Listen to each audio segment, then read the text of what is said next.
Nah, karena dia meludah mukaku tuh, disitulah timbul emosi aku.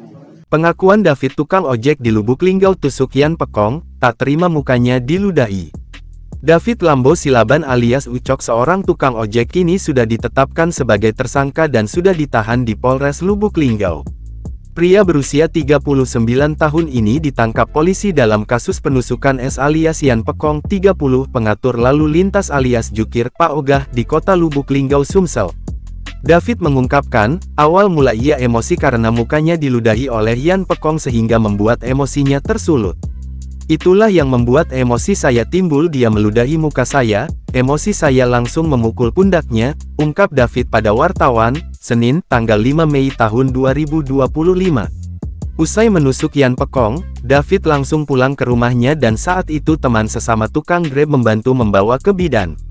Dibawa ke bidan Oong tidak bisa dibawa ke bidan lainnya dan saya tertangkap, ungkapnya. Sementara, Kasat Reskrim, AKP M Kurniawan Aswar mengaku akan menjerat David dan Yan Pekong dengan pasal 351 KHUP. Keduanya akan kita terapkan pasal 351 terkait penganiayaan dan pertarungan, ungkapnya Kurniawan, Senin, tanggal 5 Mei tahun 2025.